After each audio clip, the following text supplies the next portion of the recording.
You laughed. Of course you did. You laughed because that's what they taught you to do. When confronted with something uncomfortable, something that cuts too close to the bone, something that threatens to unravel the carefully constructed fiction you call your life. You laughed because laughter is the cheapest armor, the quickest escape, the most socially acceptable way to dismiss what you're not ready to face. But then something shifted, didn't it? Something cold crawled up your spine. The smile froze on your face, and in that moment, that terrible, clarifying moment, you realized the truth. And the laughter died in your throat like a scream you swallowed years ago. They're still laughing. Out there, right now, they're scrolling, commenting, mocking, dismissing. They laugh at the man who walks alone. They laugh at the one who questions. They laugh at intensity, at depth, at anyone who refuses to dance to their mediocre rhythm. They laugh because they have to. Because if they stopped, if allowed even 1 second of silence to settle between their ears, they'd hear it, that howling void, that screaming absence. Stir down. The truth that their entire existence is a performance for an audience that doesn't actually care whether they live or die. So they laugh. They laugh to fill the space. They laugh to maintain the illusion. They laugh because the alternative is to shatter, and they're too weak to put themselves back together. But you stopped laughing. Maybe it was gradual. Maybe it was sudden, like a bone breaking, like a mirror cracking, like waking up in the middle of the night and not recognizing the ceiling above you. You stopped because you saw through it. The joke wasn't funny anymore once you understood you were never in on it. You were it. The punchline. The cautionary tale. The example they pointed to when they needed to feel better about their own cowardice. They laughed at your pain and called it sensitivity.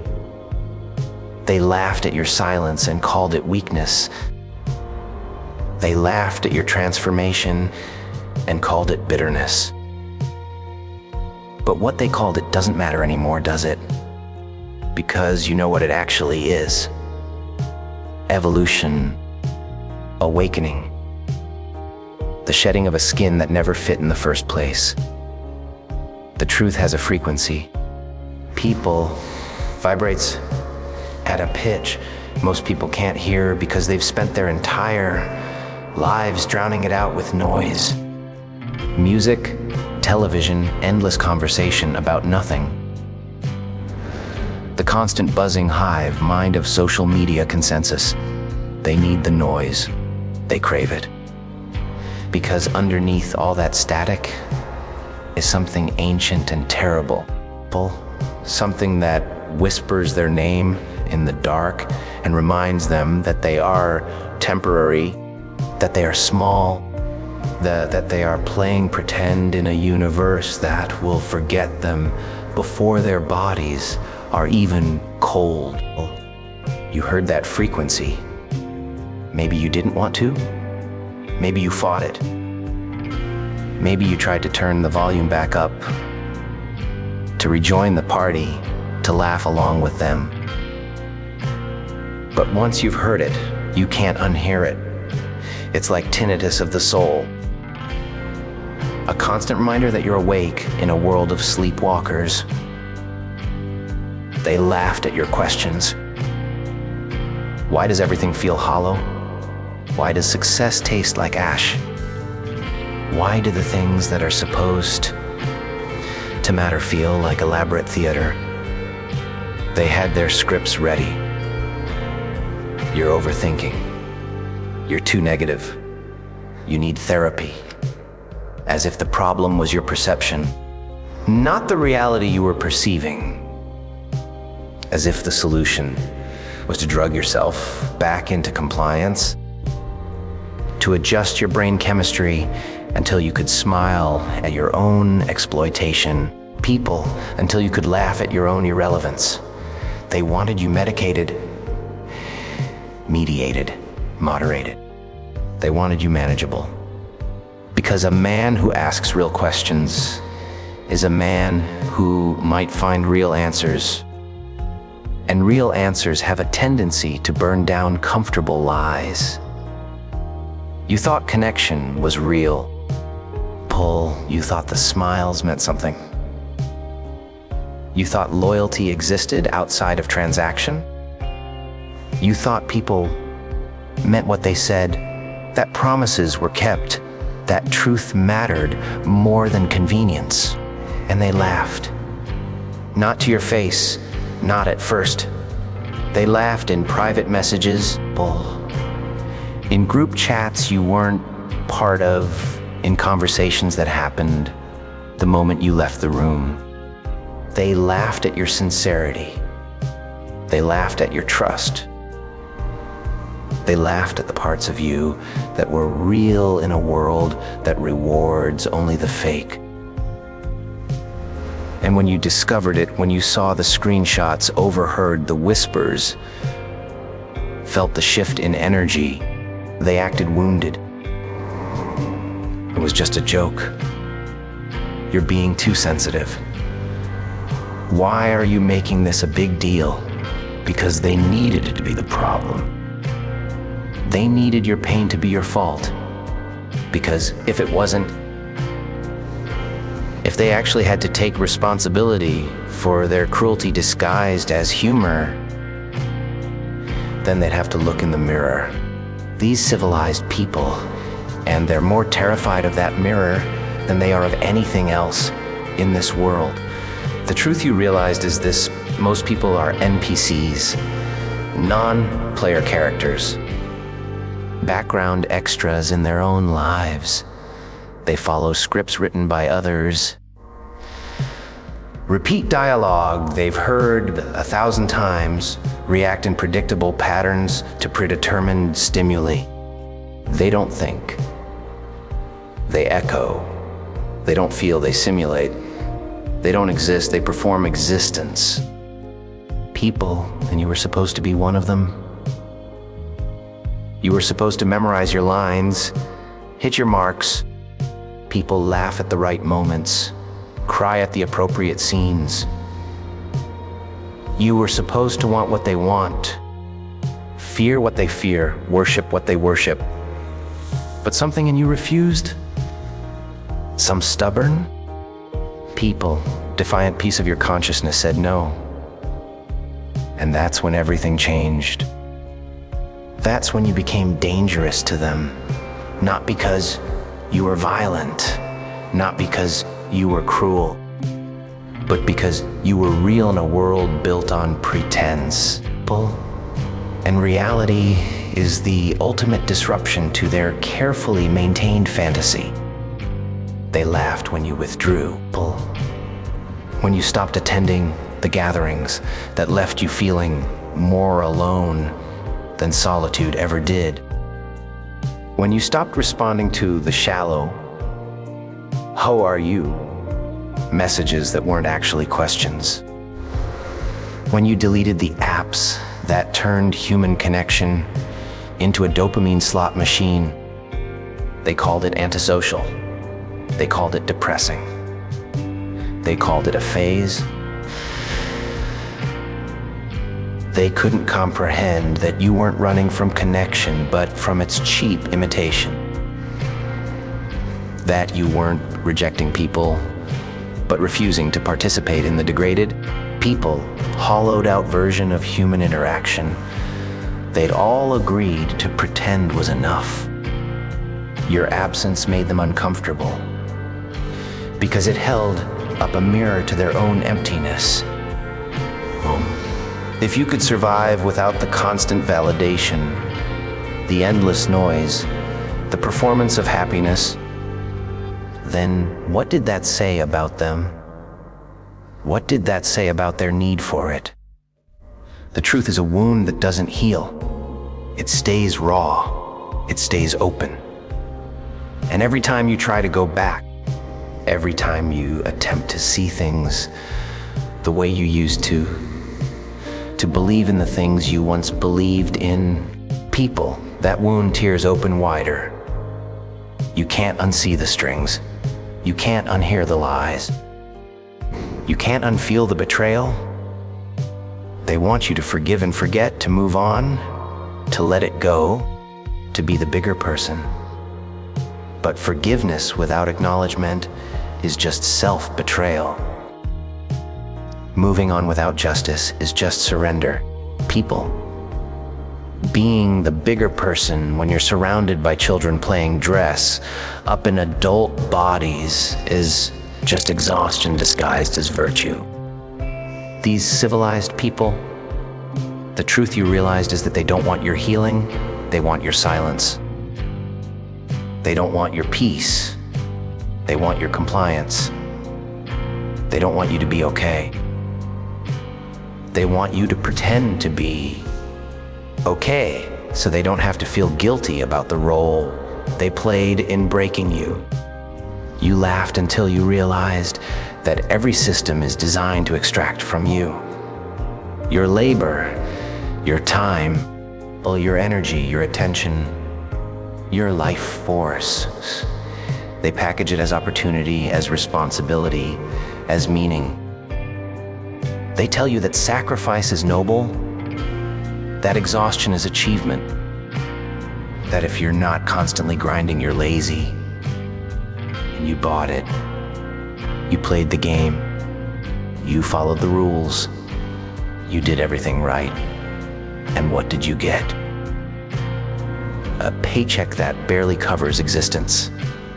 A title that means nothing outside the building. A retirement plan that assumes you'll live long enough to enjoy it, and that the world won't collapse before you get there. You laughed at the conspiracy theorists, the cynics, the ones who said it was all a scam, until you did the math.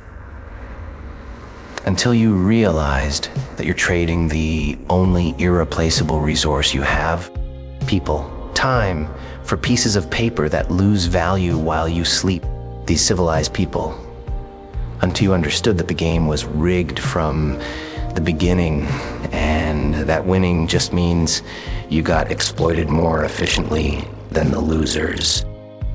They laughed at your anger, called it toxic, called it masculine fragility, called it bitterness. They weaponized your emotions against you, made you believe that feeling anything other than grateful compliance was a character flaw. They told you to be vulnerable, and when you were, they used it against you. They told you to express yourself, and when you did, they called you dangerous. They told you to seek help, and when you tried, they gave you pills and platitudes and sent you back into the same hell that broke you in the first place. Your anger wasn't the problem. Your anger was the appropriate response to an inappropriate situation. People, your anger was your soul screaming that something was wrong, that you were being violated, but that you deserved better. But they needed you docile. They needed you confused. They needed you questioning yourself instead of questioning them. Because an angry man who knows exactly who to be angry at is a threat to every comfortable lie they've built their lives upon. The truth you realized is that loneliness is the price of authenticity. The more real you become, the fewer people can stand to be around you. Not because you're unpleasant, not because you're difficult, these civilized people, but because your presence reminds them of everything they've compromised, everything they've surrendered, these civilized people, everything they've betrayed in themselves to fit in. You stopped laughing at jokes that weren't funny. You stopped pretending to care about things that don't matter. You stopped performing interest in conversations that went nowhere. And they felt it. That shift. These civilized people, that change in frequency, you were no longer vibrating at their level, and it made them uncomfortable. So they distanced themselves. They stopped inviting you. They stopped reaching out. And they told themselves it was your fault, that you'd changed, that you'd become cold. They were right. You had changed. You'd become honest. And honesty is the coldest thing in a world built on comfortable lies. You laughed until you realized that love is mostly transaction. These civilized people, that people don't stay because of who you are, but because of what you provide. That the moment you stop being useful, entertaining, or convenient, you become disposable. These civilized people, you watched relationships dissolve the second the benefit ended. People, you saw marriages held together not by affection, but by financial necessity and social expectation. You witnessed friendships that only existed in prosperity and vanished the moment life got hard. You were taught that love was unconditional, that loyalty was real, that people meant forever when they said it. But you learned the truth through pattern recognition, through repeated betrayal, through the cold mathematics of human behavior. People love what you do for them. People love how you make them feel. People love the version of you that serves their needs. But you, the actual you beneath all the performance and provision, they've never even met him. And if they did, they wouldn't recognize him. And if they recognized him, they wouldn't like him. Because the real you is too much, too intense, too deep, too aware, too awake. They laughed when you talked about purpose. When you said there had to be more than this. More than the cycle of consumption and exhaustion. More than the endless distraction. More than the slow decay disguised as living. They told you that you were expecting too much. That life wasn't a movie. That you needed to grow up and accept reality. But whose reality? The one they agreed to. The one that requires you to shrink yourself, to dim your light, to abandon your dreams, to settle for scraps and call it abundance. You refused, not because you're better than them, but because you couldn't do it. Something in you wouldn't let you. Some part of your soul that still believed, even after everything, that there was a reason you were here, that your existence meant something beyond economic productivity and social performance. They laughed because your belief made them confront their own resignation. Your refusal to settle reminded them of everything they gave up. People. Your search for meaning highlighted the meaninglessness they'd accepted, and they hated you for it. Not consciously, not deliberately, but deeply. Instinctively, the way darkness hates light. The truth you realized is that you've been lied to about everything that matters. About what success looks like. About what strength means. About what a good life is. They sold you a script written by people who don't live by it. People enforced by people who profit from your compliance and celebrated by people too afraid to question it. People You were told that the path was clear: school, job, marriage, house, kids, retirement, death. Stay in line. Don't ask questions. Be grateful. And if you're miserable, people, that's your fault for not appreciating what you have. But you looked around at the people who followed that path, who did everything right, who played by all the rules, and you saw ghosts, walking corpses, people who died decades before their bodies gave out.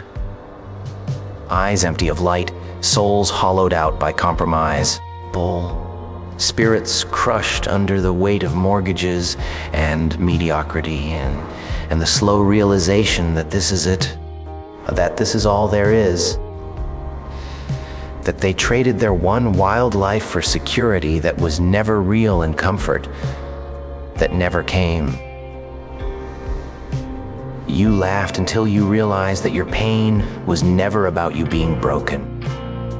It was about you being aware.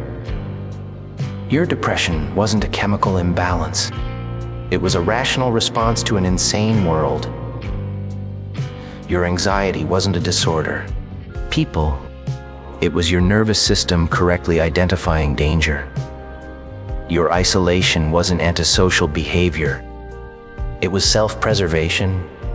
They wanted to fix you because your symptoms revealed the disease in the system. They wanted to medicate you because your awareness threatened their denial. They wanted you to believe that the problem was your perception, not the reality you were perceiving.